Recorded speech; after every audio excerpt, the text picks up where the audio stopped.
自2022年开始，政府针对食酒赛车有加重处分。不过，双北处地案件若无确检，电倒阁增加，去年甚至是超过1万件。警方表示，这可能和疫情解禁有牵连，加重处罚恐惊嘛无较早。若民团是建议爱加强教育宣导，嘛要注意讲可能是有验酒的问题。 哎呦，跨越双线！伫警察的目睭卡赛车划过双黄线，警方抓违规驾驶加速逃走，安怎这样做才心虚嘞？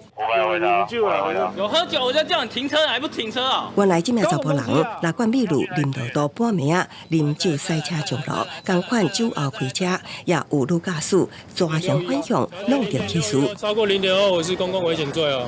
那危险。 那现在怎么办？其实自年开始，中央已经推行法，对酒驾犯加大处罚。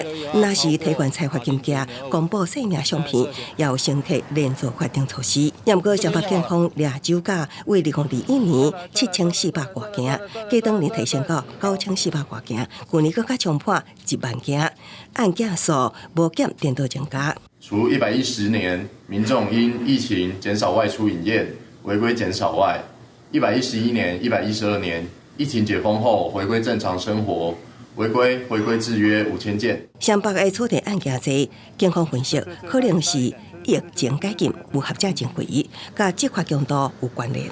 反过来看，国内其他县市虽然触地量有降低，也毋过酒驾伤亡人数部分出现增加的趋势。全国的酒驾事故死伤，去年比去年甚至也增加1.9%。很多的酒驾的高风险者是从工地出来的，还有就是说他们本身可能就是因为他工作上的需要，所以在劳工的部分要进行劳检，才能够提前去预防他们可能酒驾上路。用法来做的这件事情，已经我觉得是到极限了，应该要再做其他的一些事情。面对酒驾问题，有学者也表示，各种财罚纠管不一定有效果，应该爱去探究酒驾背后的原因，找出应对方法，关注酒驾议题民团烦恼。